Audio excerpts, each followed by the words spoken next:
সৌভাগ্যবশত আমরা গাড়ি চেঞ্জ করে ফেলেছিলাম। যে হাসনাত ভাই, সার্জিস ভাই একটা গাড়িতে ছিল, আমি একটা গাড়িতে ছিলাম এবং আমার বন্ধুরা, আমার ভাইয়েরা অন্য আরেকটা গাড়িতে ছিল। তো আমরা একটু পিছিয়ে আসতেছিলাম, প্রায় 5-7 মিনিটের রাস্তা পিছিয়ে আসতেছিলাম, আর সামনে আমাদের ওই গাড়িটা ছিল।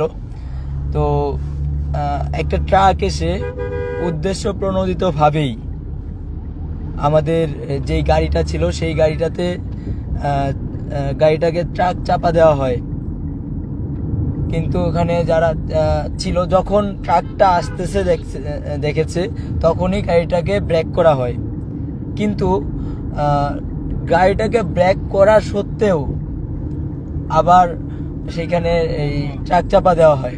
গাড়িতে ট্রাক চাপা দেওয়ার পরেও আমাদেরকে যে সকল ভাইয়েরা ছিল ওই লোহাগড়ার, ওই আলিফ ভাইয়ের এলাকার, ওনারা আমাদেরকে এগিয়ে দিতে আসতেছিলেন। তো একটা বাইকেও গাড়িতে ট্রাক চাকা দেওয়ার পরে আরও 2টা বাইকে ট্রাক চাপা দেওয়া হয়।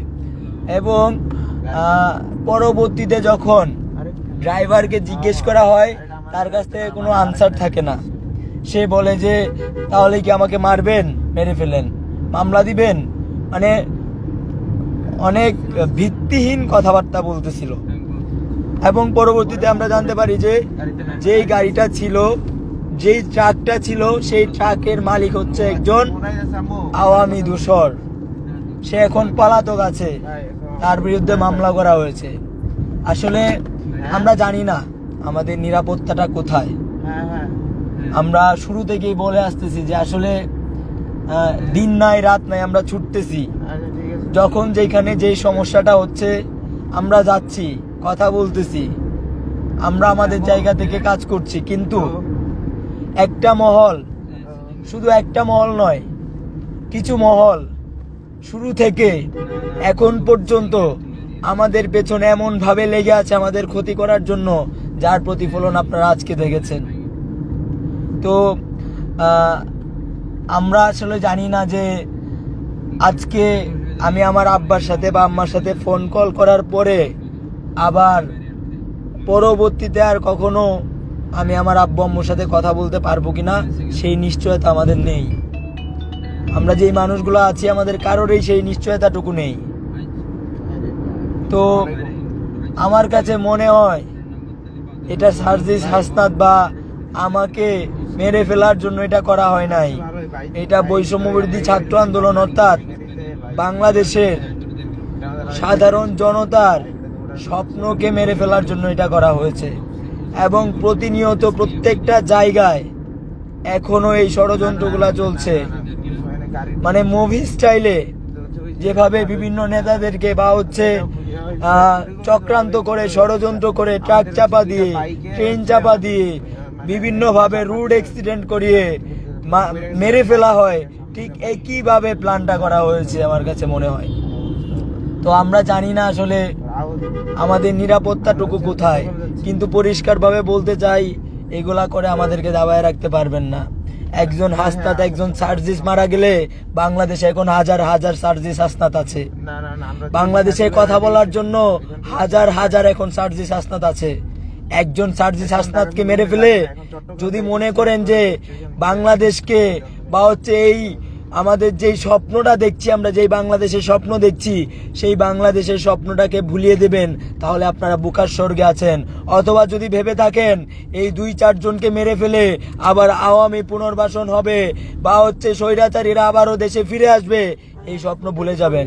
তাই পরিষ্কারভাবে বলতে চাই, যারা এই হত্যাকাণ্ড ঘটানোর ষড়যন্ত্রের সাথে লিপ্ত ছিল, প্রত্যেককেই দ্রুত সময়ের মধ্যে বের করতে হবে এবং এই ঘটনার সুষ্ঠু তদন্ত করতে হবে। দেখেন, পরপর কিছু কিছু ঘটনা ঘটতেছে। গতকালকে আমার একজন সহযোদ্ধা আইনজীবী ভাইকে এই ইসকন জঙ্গি সংগঠন কুপিয়ে হত্যা করেছে। আজকে আমাদেরকে ট্রাক চাপা দিয়ে মেরে ফেলার পায়তারা করেছে। এই ঠিক একইভাবে প্রতিনিয়ত কোনো না কোনো ষড়যন্ত্র চলছে, কোনো না কোনো ষড়যন্ত্র চালিয়ে যাচ্ছে আমাদেরকে দাবিয়ে দেওয়ার জন্য। তাই আমরা পরিষ্কারভাবে বলতে চাই, এখনো যে আওয়ামী দূষররা ঘোরাফেরা করছে, মুক্ত হাওয়ায় ঘুরে বেড়াচ্ছে, এর ফলস্বরূপ আপনারা আপনাদের সন্তানদের লাশ দেখতে পারবেন। হয়তোবা দেখেছেন গতকালকে আপনাদের একজন সন্তানকে কুপিয়ে হত্যা করেছে।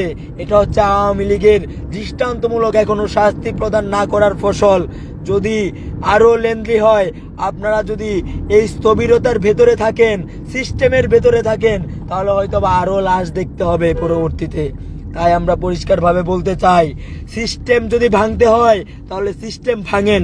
সিস্টেম ভেঙে যারা এখন আওয়ামী দোসররা খোলা হাওয়ায় ঘুরে বেড়াচ্ছে, প্রত্যেককেই দৃষ্টান্তমূলক শাস্তি প্রদান করতে হবে, প্রত্যেককেই দ্রুত সময়ের মধ্যে গ্রেপ্তার করতে হবে। প্রশাসনের এই স্থবিরতা আমরা দেখতে চাই না। আমরা পরিষ্কারভাবে বলতে চাই, যারা এখনো স্বৈরাচারের দোসরেরা প্রশাসনের গুরুত্বপূর্ণ জায়গাগুলোতে বসে আছে এবং সিস্টেম দেখাচ্ছে, প্রশাসনের স্থবিরতা বিরাজমান করছে, তাদেরকে দ্রুত সময়ের মধ্যে নির্মূল করেন, সমূলে নির্মূল করেন প্রয়োজনে। কিন্তু আর যদি কাল ক্ষেপণ করেন তাহলে এর ফলাফল বাংলাদেশ ভালো দেখবে না। তাই পরিষ্কারভাবে বলতে চাই, যারা এই হত্যাকাণ্ড সাথে জড়িত প্রত্যেকেই দ্রুত সময়ের মধ্যে গ্রেপ্তার করতে হবে। এবং যারা আওয়ামী দোসররা এখনো খোলা হাওয়ায় ঘুরে বেড়াচ্ছে, তাদেরকে খুঁজে খুঁজে চিরুনি অভিযান দিয়ে বের করে গ্রেপ্তার করে জেলে ঢুকাতে হবে। জেলে ঢুকানোর সময় যেন মনে না হয় তারা শ্বশুর বাড়িতে যাচ্ছে। আমাদের আলেম ওলামাদেরকে তারা জিঞ্জির পরিয়ে, শিকল পরিয়ে টেনে হিস্টে নিয়ে যেত, আর তাদেরকে ডাব খাওয়ানো হয়, শ্বশুর বাড়ির আদর করা হয়।